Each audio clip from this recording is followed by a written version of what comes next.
C'est en Normandie que le championnat de France de la montagne 2024 donnait son 4e acte il y a quelques jours, à l'occasion de la 41e course de côte des Tersterval-Agneaux.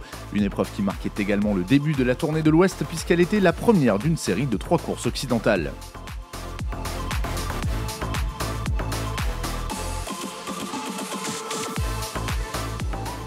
Arrivé à Terval en leader du championnat de France de la montagne production, Yannick Poinsignon avait entre ses mains tous les ingrédients pour triompher. Sur un tracé qu'il affectionne particulièrement, taillé pour sa BMW M3 E92, le pilote vosgien ne s'est pas fait plier même s'il a laissé les commandes de la première montée d'essai à l'un de ses adversaires. Il s'impose en Normandie, engrange à nouveau le maximum de points possible et creuse par conséquent l'écart au classement général provisoire.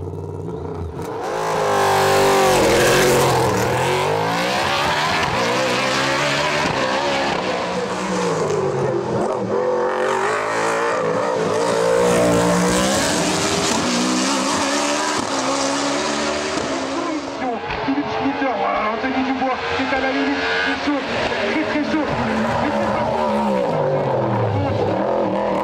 On était déjà serrés aux essais avec Philippe et Anthony. Quand on a vu le chrono de Philippe à la 3e montée, on s'est dit c'est pas fini, il va encore falloir y aller. Et heureusement parce qu'ils nous ont encore ressorti un chrono à la dernière, un chrono qui est super, 0,390. Franchement, c'est magique. Donc, heureusement qu'on a rattaqué à la dernière. Donc, on a réussi à battre le record 3 fois ce week-end. Donc, très satisfait du résultat de la course des Becrevons. Première des 3 épreuves de l'Ouest. Voilà, la prochaine, rendez-vous à la Pommeraye. En tête après la première montée d'essai, Philippe Schmitter place sa Renault RS01 en seconde position du classement général, comme à Abrèchevillers.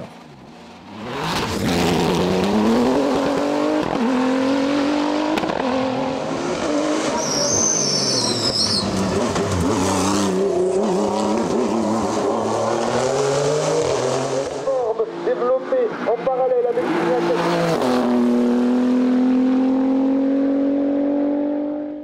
Anthony Dubois complète le podium sur son Alpine A110 Evo. Absent en Lorraine suite à la casse de son moteur, il signe un retour réussi avec cette 3e place.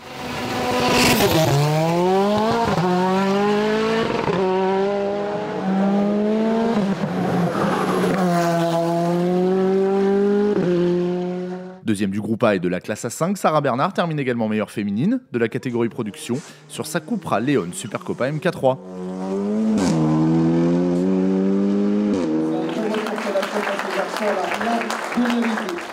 Baptiste Thomasset poursuit son impressionnant début de saison, vainqueur de la classe A3 sur sa Renault Clio 2 Cup. Il termine meilleur jeune de la catégorie production.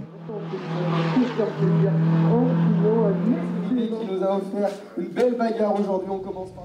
Jean-Marc Gandolfo signe une très belle performance sur sa Porsche 991 GT3 Cup. Il termine 4e du classement général, 3e du GTTS 4 et remporte la Manche 2e division. Julien Dupont à domicile place sa Volvo TC10 1660 à la 4e place de la classe et à la 10e du scratch.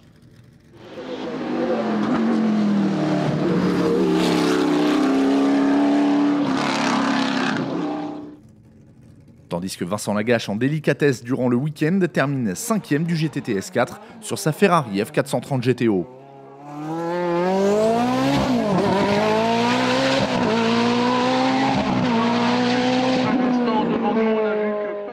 François Séchaud prend la 2e position du GTTS 3 derrière Dubois sur son Audi A3 VLN. Il termine également 7e du classement général, 2e division. Cédric Guerlot poursuit l'apprentissage de sa Nissan 370Z qu'il place à la 3e position de cette classe. Julien Nouveau continue lui aussi de découvrir sa nouvelle Caterham 420R. À son volant, il remporte la classe GTTS 2.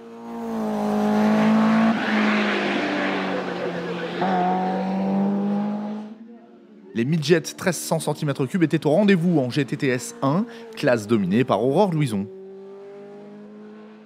Elle devance le vainqueur du Challenge Open N3 2020, passé depuis sur une monture similaire à la sienne, Charlie Brosset. Comme à Abrèchevillers, c'est Sébastien Lemaire qui remporte le groupe A sur sa Cupra Leon Supercopa MK3. Il termine également 5e scratch en première division et second au général de la 2e division.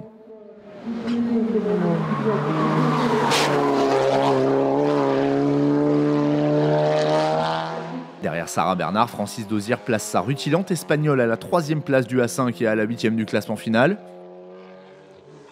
Pour sa seconde apparition au volant de sa Cupra MK3, Manuel Brunet termine 4e de la classe. et devance son acolyte de toujours Jean-Pierre Pop, lui aussi sur une nouvelle Cupra, 5e du A5. Dans le clan des Peugeot 308 Cup de la classe A4, c'est Joël Juif qui a tiré les marrons du feu et qui s'impose. Il devance Pascal Cat qui, rappelons-le, découvre cette nouvelle monture depuis le début de saison après une pause d'1 an. En A3, les Clio Cup étaient les armes fatales, comme l'a prouvé Baptiste Thomasé. C'est Jimmy Rousseau sur sa 3 Cup qui termine second de la classe. Mathieu Thébault, lui aussi équipé d'une 3 Cup, complète le podium du A3 en prenant la 3e position.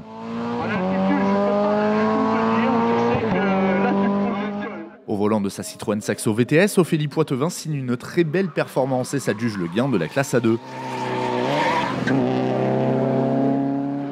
Christophe Poinsignon remporte le groupe FC sur son Simca CG Turbo malgré une grosse alerte mécanique survenue le dimanche matin. Il prend également la 6e place du classement général. Avoir un cœur de pourquoi pas les chatouiller, le record, lui, il est à la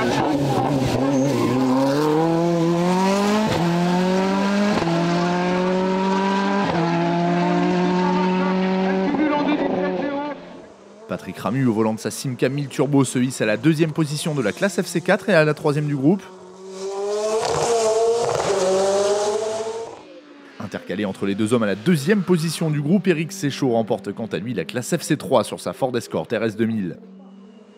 Alexis Leblanc, au volant d'une Simca Rallye 2, remporte la classe FC1 correspondante au véhicule équipé de moteurs allant jusqu'à 1300 cm3.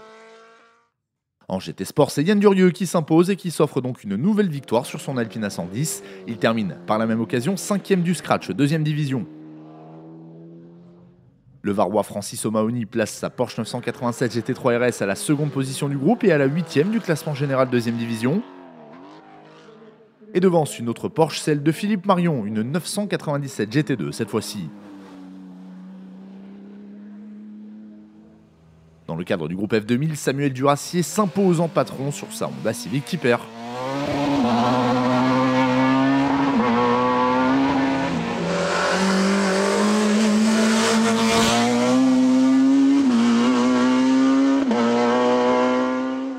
Il devance une autre Honda, celle de Ferdinand Loton, second du groupe malgré une petite touchette dans le week-end. Anthony Fleury sur sa Renault Clio 3 RS termine 3e de la classe F2003 derrière les deux premiers cités. Gilbert Pénaud place sa Peugeot 205 GTI à la 4e place de la classe et empoche par conséquent les points de la 3e position.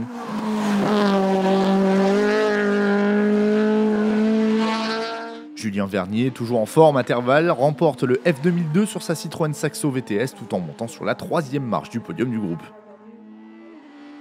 Christophe Mailleux sur une Peugeot 106 termine second de cette classe.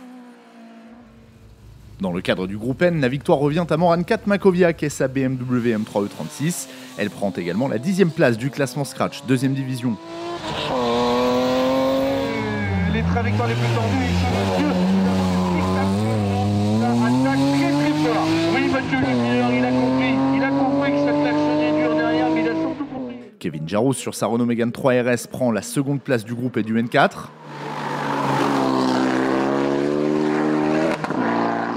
Deux classements complétés par une autre Mégane, celle de Mathieu Lepilleur, 3e du groupe N et de la classe.